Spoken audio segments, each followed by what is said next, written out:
in the world to 1.0 black girls. Hear me clearly. At birth, black boys outnumber black girls 1.03 to 1.0. A brief 18 years later, it is now 1.0 available, and that's the key word, available black men, to 1.8 available black women. Almost 2 adult women for every 1 adult man. Now, the only question that should be going through your minds right now is what happened? We keep raising the wrong question. We keep asking, why do black men hang on corners? Why do black men lack direction? Well, if you ask this question, you're asking the question 18 to 30 years too late. It is not a conspiracy to destroy black men. It's a conspiracy to destroy black boys. If you destroy him as a boy, he'll never become a man. Now I can look around the room and tell you know where are they. If they are not available to black women, where are they? Call the roll. In jail, there are 329,000 brothers in prison right now. 1 of every 4 brothers will go to prison. Where else? Or death. There's numerous ways that we die. There's homicide, suicide, drugs, war, high blood pressure, and the leading killer among black men, lung cancer. Our love for cigarettes, especially cool. Smoke them all day long and die the exact same way. Cool. Where else? We have prison, death. What else to make us unavailable to black women? Yes, homosexuality. As you said earlier, 1 of every 9 men in this country are homosexual. Where else? Yes. Hospitalized, institutionalized. Okay, so institutionalization, and there's not only in terms of hospitals, but also mental institutions, and of course, when they get released, many times being homeless. There's still one other large popular area. Thimby? They marry white women. Okay, interracial marriages. Now I want to pause there for a moment, because you would think if anybody is going to marry outside the race, it would be black women. You got 2 black women for every 1 black man. But as Thimby pointed out, it's exactly the opposite.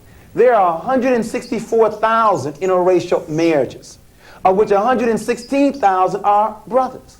That means 48,000 sisters.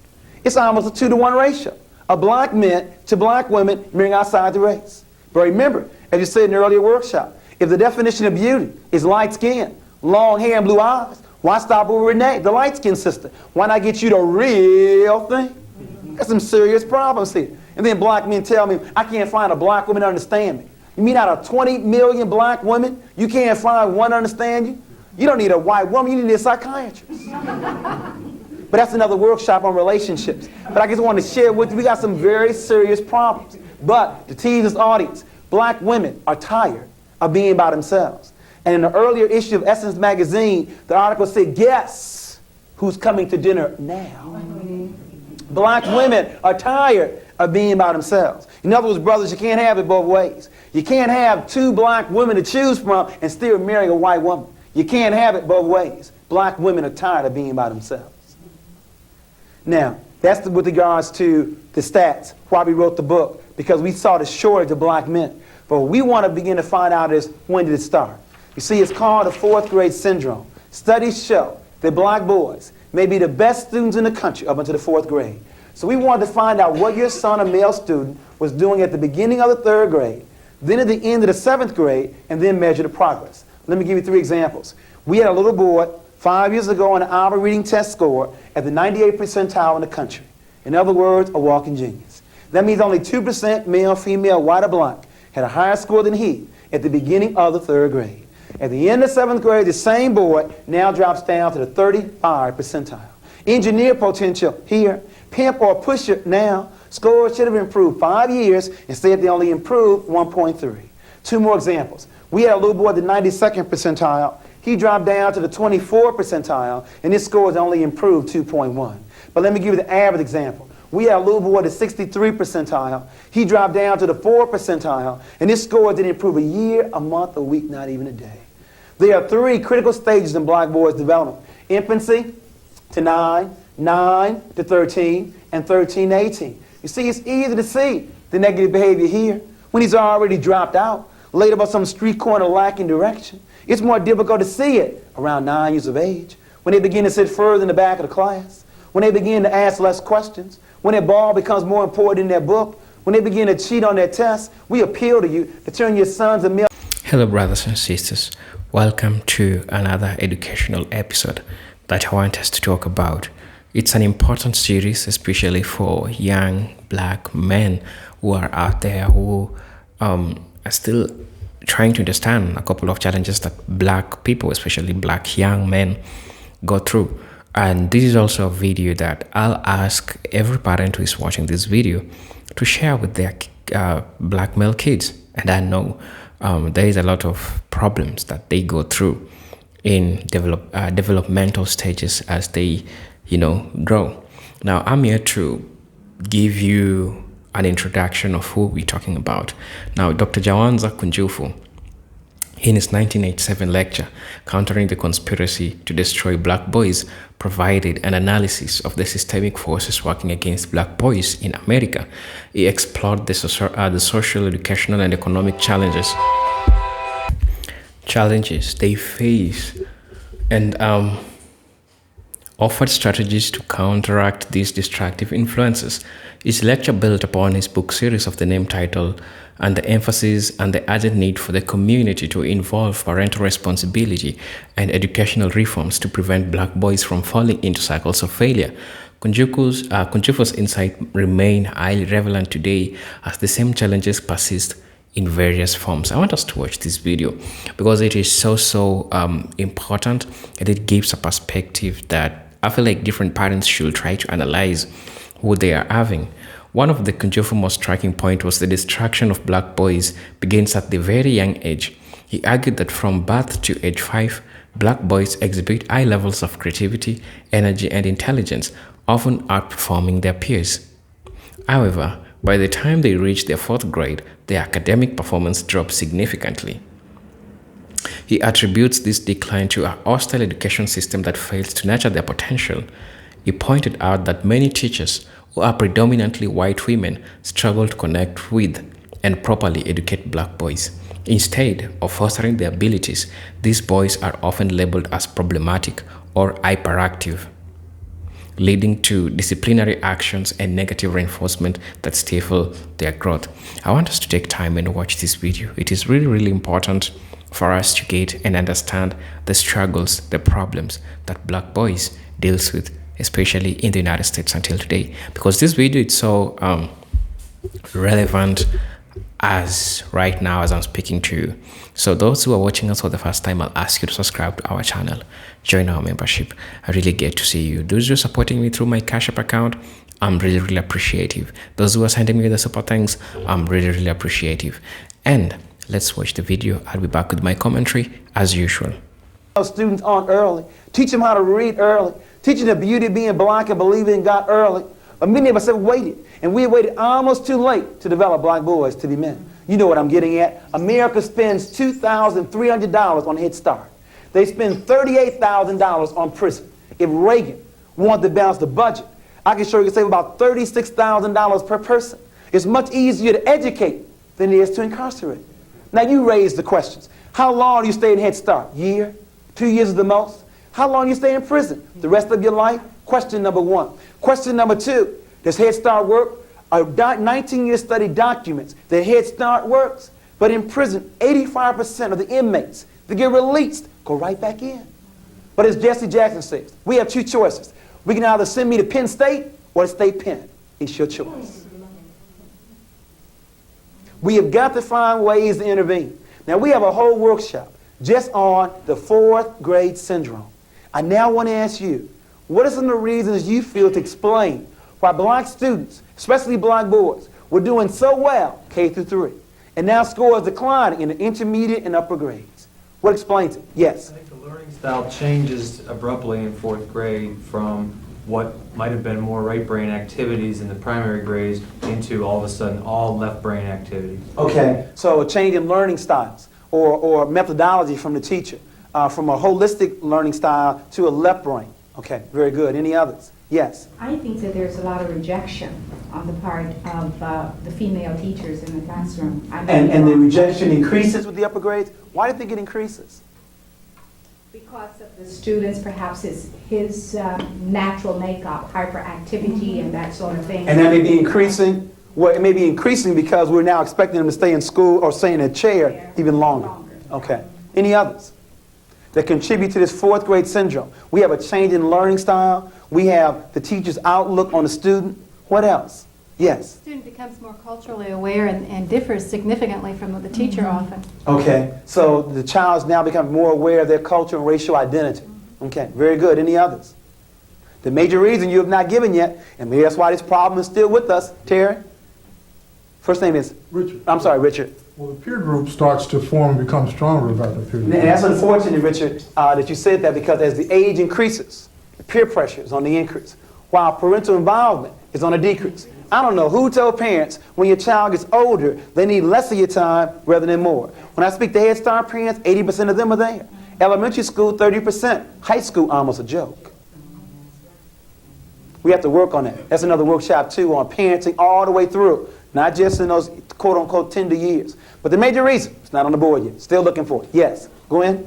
I think, too, that young boys, and particularly young black boys, in the primary grades, they have many mother figures, and they have very few men figures, and particularly black male figures. And I think it makes a big difference come grade 4. I agree with you wholeheartedly. I think it's the major reason. And let me now give my first position. I sincerely believe that only men can make boys men. Now, don't misquote me. I didn't say that a single female parent or female teacher cannot rear or educate her child. But she need not do that by herself. What she calls upon her father, her brother, an uncle, a male neighbor, a nephew, a co-worker. There needs to be some men in our children's lives. I want you to explain to me how a boy is going to grow up to be a man if he's never seen any. In order to be anything, you must see it first. Remember in the earlier workshop, and I'll go through this very quickly, from the University of Michigan, we wanted to find out what was the major influence on children. We said 1950, it was home, school, church, peer group, and television. And then we gave you 1980. Home was still number 1. Peer group in the number 2 position. Television 3. School dropped down to number 4. Church last on the list. Let's go back to my statement. My statement said that only men can make boys men. Now let's see where black boys are going to find men. Let's first of all look at his home. 62% of all black children live in a single-run household. It's a very good chance he would not find a man here.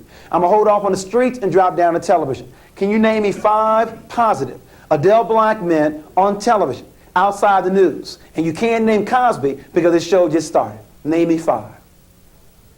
Outside the news? No? Outside the news. Jefferson. And you better not say George Jefferson. So they find very few black male role models on television. Now let's drop down to the schools. 83% of all elementary school teachers are women. 95% of all teacher aides are women. And when do men teach? After the critical 4th grade, or they're in the upper grade, or they're the PE teacher, the janitor, or the principal. Very few before the 4th grade where black boys need them the most. And lastly, the church. Most young people, men, don't go to church. And the reason is we lie to them. First of all, we made Jesus Christ white. The man surely was not white. And we have a book called What Color Was Jesus to explain that. He had hair the texture of wool and feet the color of bronze. But secondly, the Lord's Prayer says on earth as it is in heaven. Young people and men want some action. They want some programs. If there are no programs in your church, they will see you later in heaven. As a result of not finding a man at home, few on television, few in school, and not wishing to attend church, the last place is the streets. And that's the problem. The streets do a very poor job making men. They do a better job making pimps, pushers, and a few basketball players. Their hero, Michael Jordan, has said there were 1 million brothers that won his job last year in the NBA. Of this 1 million, only 400,000 will even make it to play high school ball. Of this 400,000, only 4,000 will make it to play college ball. Of this 4,000, only 35 will go to the coveted NBA. Of this 35, only 7 start. And the average life in the NBA is 4 years. You got 1 million brothers looking for 7 full-time jobs that last 4 years. This conspiracy is complex. It goes beyond the NBA. Even schools are in on it. What will be the first thing you see when you walk into a Cincinnati high school? A large trophy case. In other words, even schools give more glory to their ball players than the scholars. That's said in the earlier workshop. Where are the pep rallies for the honor roll? In other words, even school, I can understand the NBA, but even schools give more glory to their ball players than their scholars. This conspiracy goes beyond the NBA, though. It goes beyond schools. Jesse Jackson is giving you the clue one more time. Is it not possible for a black man to be president? For a white woman to be president? For a black woman to be president? Is the club only reserved for European men? You didn't know that a white boy with a high school diploma makes more money than a white woman, black woman, or black man with a college degree? The motive for the conspiracy is clear. For the question of why is there a conspiracy, the answer is white male supremacy. In other words, white men are not afraid of women, black or white, because women have no power anywhere in this world. The threat to European men will come not from women, it will come from other men. And the best way to destroy black men is to destroy them as a boy. The motive is white male supremacy. But before you get comfortable blaming somebody else, let me make sure we're clear. On a conspiracy, there would always be two. You see, you have the active conspirators and you have the passive conspirator. See, it's like child abuse. There were always two. You have the father who does the beating, active. But you have the mother who turns her back, passive. Isn't apathy, indifference, low expectations, buying hot goods in the black community, isn't that also part of a conspiracy? You have the active and you have the passive. In a conspiracy, there would always be two. Let me now give you the starting lineup. We'll start with the active ones first and then move to the passive. Leading off, batting in the #1 position, representing this country, institutional racism. Batting first is the president. He bats in the #1 position. Batting second, representing the Trilateral Commission, the Fortune 500, big business. David Rockefeller bats #2. Batting third, representing the military complex. You didn't know, black people, 12% of the population, 1/3 of the military, and died 41% of the time in the Vietnam War. The chief of staff. Bats #3. Batting fourth, and I don't mean Marlon Brando. I mean the real godfather. Drugs running rampant in the black community. Please don't deceive yourself. If America is the #1 power in the world, they could police their borders to stop the drug traffic. These men and what they represent intentionally want to make sure the black boys never grow up to be men. But remember, they got some help from some of us who really like black boys, who may even have black boys at home, just didn't know any better. And so we bat number 5 through 9. Batting fifth, not all, but some mothers who raise their daughters and love their sons. Batting sixth, some female teachers who don't understand that boys have different learning style than girls. Batting seventh, representing the media in this country, shows like Gary Coleman and Webster. Shows that make me sick. Shows that illustrate that black men cannot raise intelligent black boys to be men. In other words, we need a white father for Gary Coleman and for Webster. It's all part of the media image. It goes all the way back to Tarzan, all the way back to Superman, all the way back to Rambo, to Rocky. All part of white male fantasy trying to control the world. It's all part of a scheme. Make sure you heard me.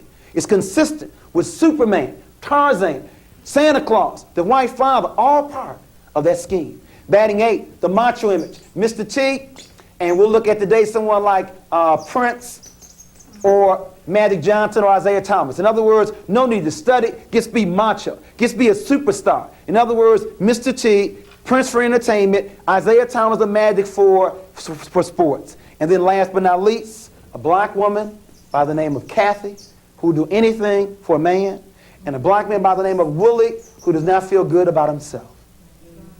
You see your faces right now. Who's Kathy? You have to stay to the end to find out who's who. The starting lineup, Reagan, no, you don't know who Willie is, though. We got a new theory for you now. We used to end with Donna and Kathy, but now we're going to give you the Eddie Willie theory. We have a new one. So we have Ronald Reagan, David Rockefeller, Caspar Weinberger, the Godfather, some mothers. I didn't say all, some. Some mothers, some female teachers, the media image, macho in sports, and Kathy and Willie. These people and what they represent, intentionally or subconsciously, want to make sure that black boys never grew up to be men. Let's now look at the active ones first. I want to make sure we start in the right place. The conspiracy did not start with black mothers. It started somewhere else. We must start where it began. It began with active conspirators. I want to now look at them first. In looking at the active conspirators, I want to make sure we understand that these kind of terms don't make sense. We are not the minority. In other words, there are 4.5 billion people living in the world.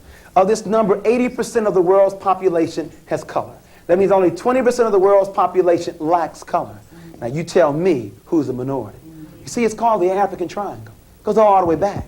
We're not the minority. We're only a minority when we allow ourselves to be divided up from our brothers and sisters in Nigeria, in Jamaica, in the United States. Look at this African Triangle. After all these years, other than the way we're dressed, you can't tell who's who. There are 1 billion people living in China alone, and we are second. 500 living in Africa, 160 living in Central and South America, 40 million living here in the United States. We are not the minority. Now, the question is, how can so small control so much? That's why I respect them so much. Think about it. You have a gang. You have one gang with 80 people, another gang with 20, and the 20 going to win? The only way they can do that is by controlling the mind. Because whoever controls the mind will also control the body. Let's look at this. Let's break this down in half. What you come up with is 10% European women and 10% European men. See, it's not even 20. It's really 10% European men. In other words, the Trilateral Commission, they want to control more than just their countries. They want to control the world. And they have pulled this off. Now, there's a tremendous amount of pressure when you're this small trying to control so much. Now, maybe you can't understand it. It's been a long time. It goes back to Egypt for us, having that much power. But can you imagine that small number trying to control the world? A tremendous amount of pressure is on that small group with that much power. In other words, the first thing that men are taught to do is not to cry. I'm quoting from their own Goldberg. The book is called The Hazards of Being a Male. The tremendous pressure when you're so small trying to control so much. The first thing that men are taught to do is not to cry. Think about it. Ever seen Ronald Reagan cry? John Wayne cry? They died with their boots on. They died in their saddles. They died like men. Now, any psychologist will tell you that crying may avoid suicide later. But as a result of European men not crying, European men commit suicide more than anybody else. Black men who want so much to be like European men are very close second. European women are third, and the most sane person in America, she don't make no money, but stay close to God and her children and cry. Black women commit suicide less than anybody else. Give yourself a hand clap. In other words, if you think that money is the source of all your happiness, they make more money than anybody else. But they obviously are not happy. In other words, money may not be the key. Putting God and your children first may be the key. Poorest people in America commit the less amount of suicide. First thing men are taught to do is not to cry. Second thing men are taught to do is to ignore pain. Got hypertension? Shake it off. Cancer? Shake that off too. Monday Night Football. Walter Payton goes off the field with a busted knee. Comes back on a half hour later and Howard Coach sells us. Oh, what a man. The man was crazy to go back on the field. But you see, men are taught to be macho, to ignore pain. Not women. When women's finger bleeds, to the doctor's office. Women take care of themselves, but not men. You know it's gotten so bad that studies have now documented that when men are married, they live longer. That's an insult to my intelligence. It means that I cannot live long by myself. I got to leave my mama and go to my wife. Because if I don't, I'm probably going to smoke cigarettes, drink liquor, and eat a lot of pork on the streets. But with women, annual checkup, that's what they encourage men to do. Drink a regular amount of water and eat a salad on a regular basis. What am I getting at? European women say they're so oppressed. European women live to 77 years of age. Black women live to 75 years of age.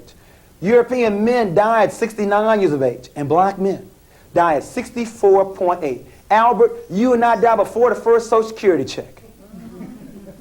That law needs to be changed to lower for us. We aren't living long to collect on the payment.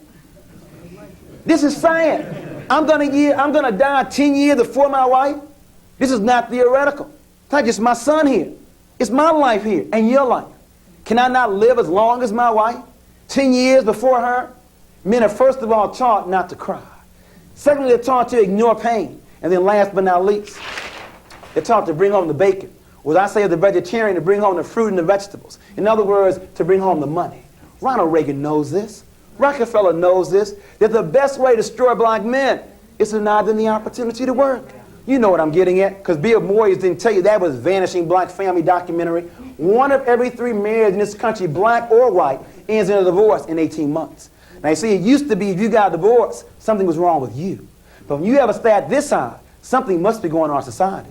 I now want to explain what that is. When America believed in agriculture, America believed in extended family.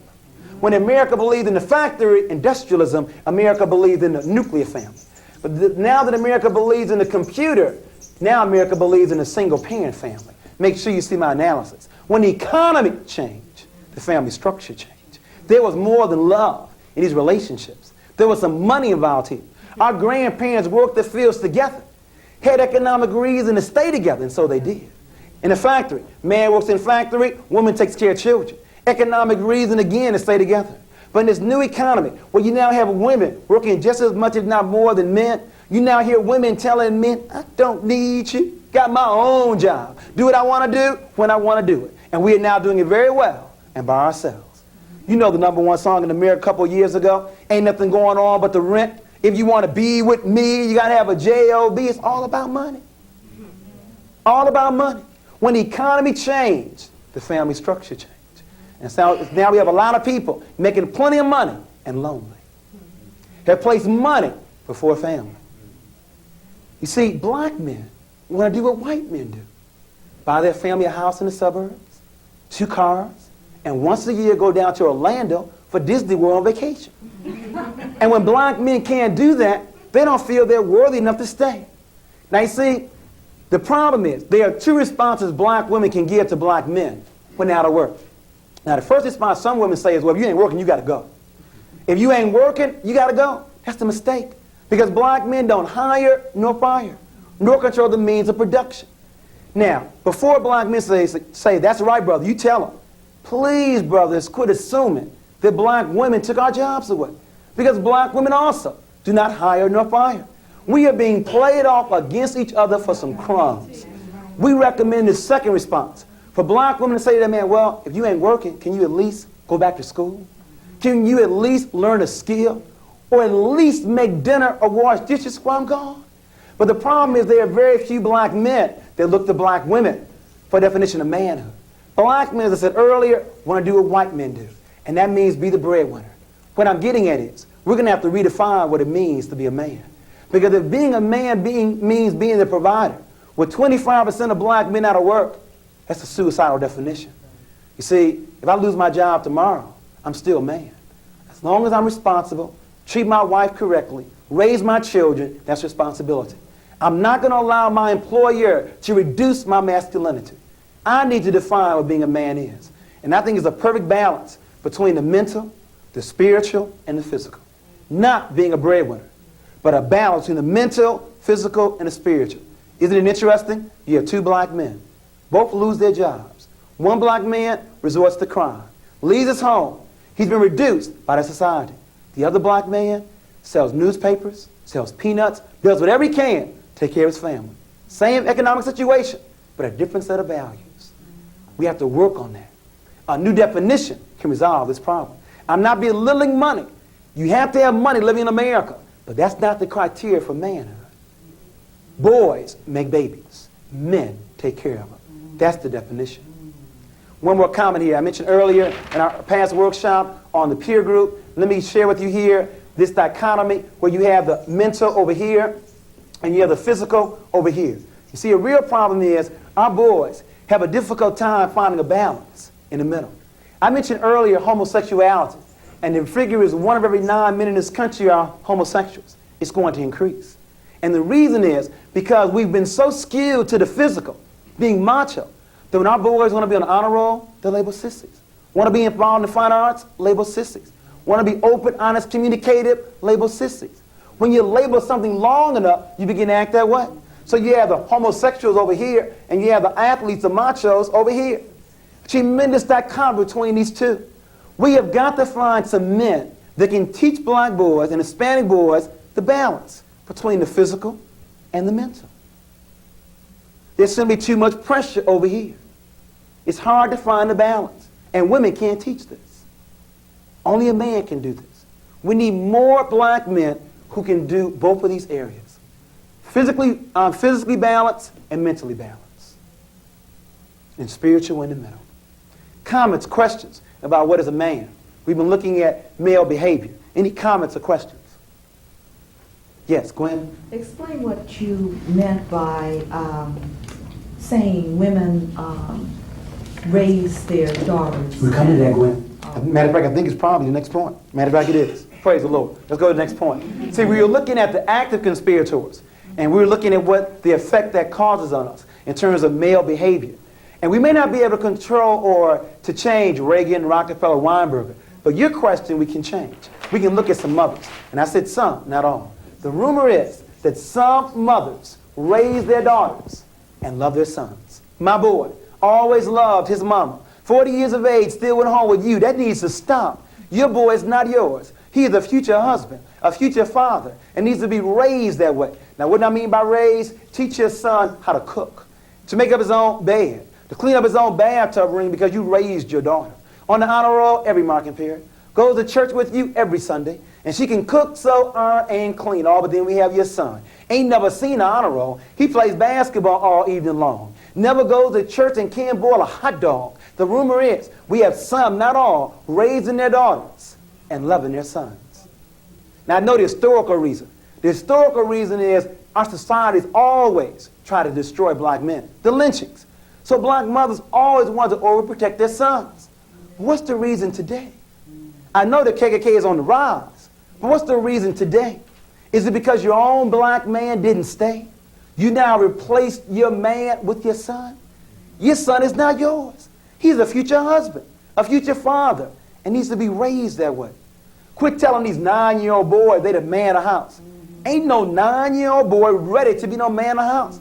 But because you told him that, he now begins to wonder.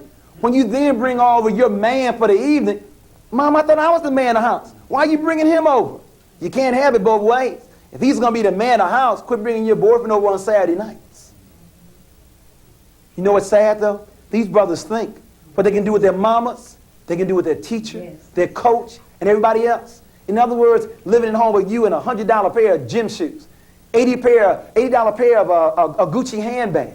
In other words, these boys have mastered how to manipulate their mamas. And they think what they can do with you, they can do with everybody else. Only to find out what you let them get away with, no one else does. In other words, 90% of all teenage pregnancy programs counsel the women. We have teenage pregnancy running rampant. But as far as the last time I looked, it took 2 to make a baby. But 90% of the programs let the brothers off the hook. The real question is, who is going to teach black boys to be responsible? And you don't start when he makes a baby.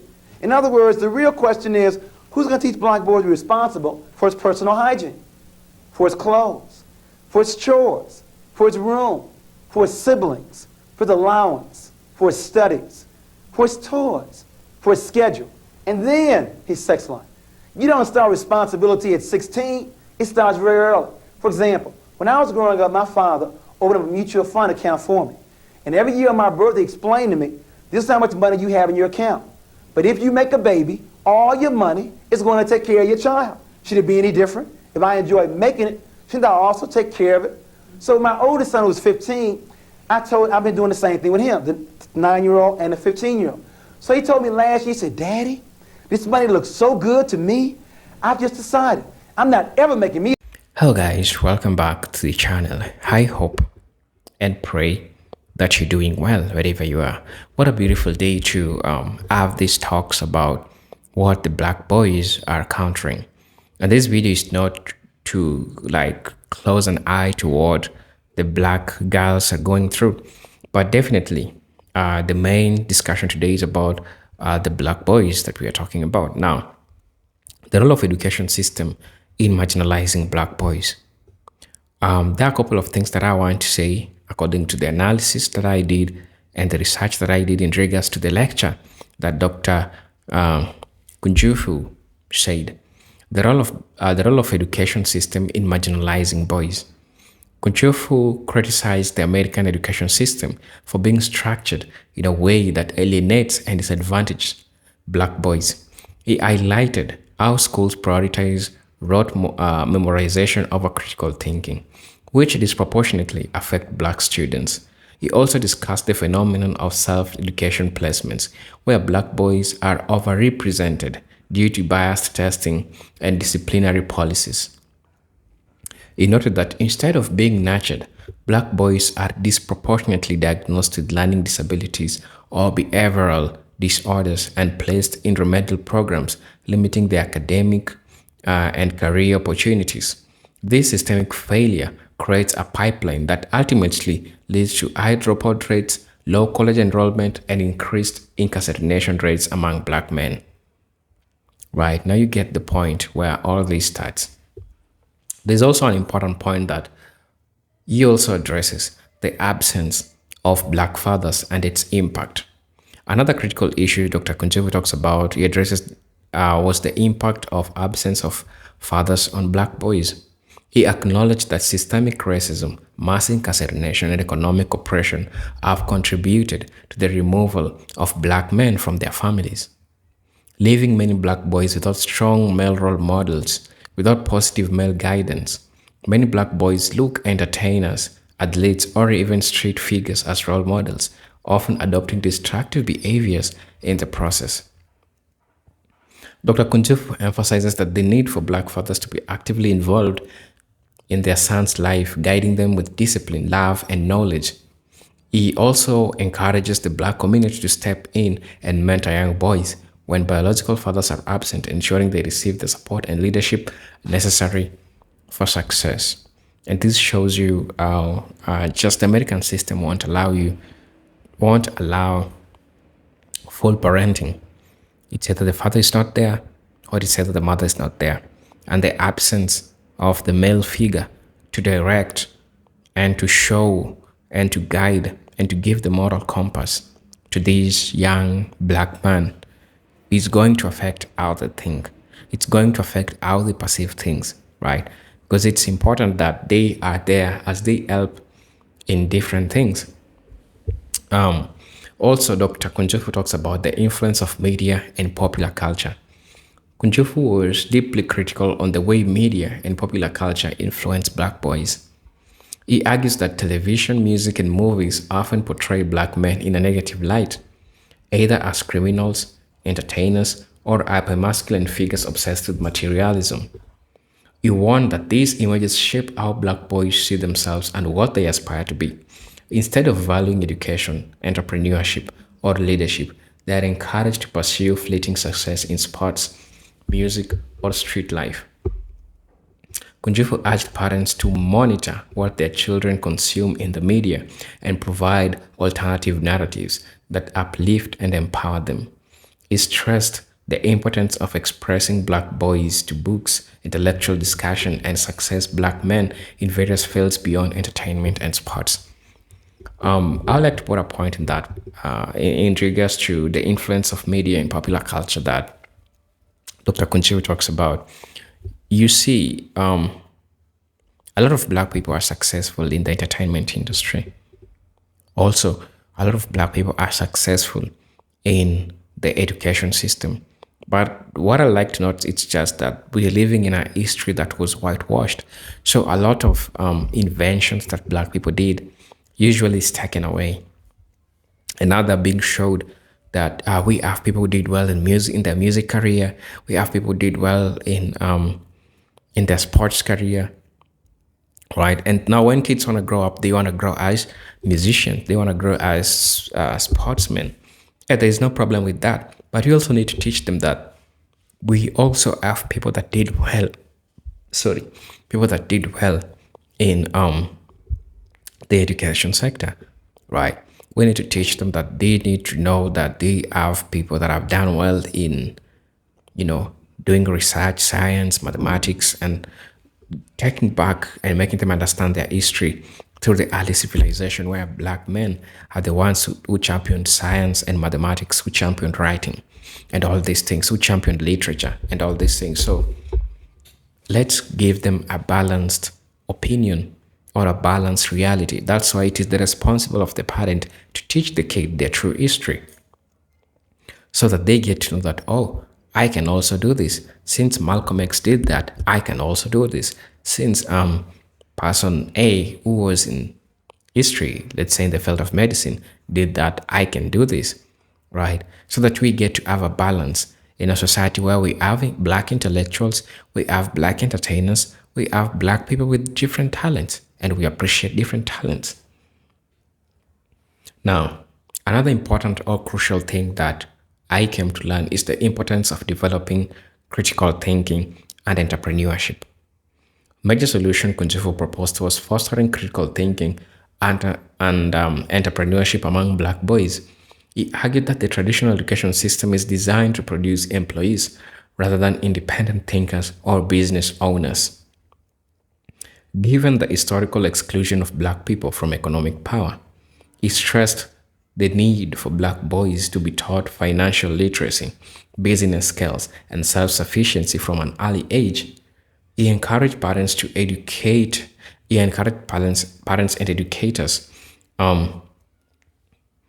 to expose black boys to economics, investments, black-owned business, so they could envision themselves as creators of wealth rather than dependents on a system that has historically oppressed them.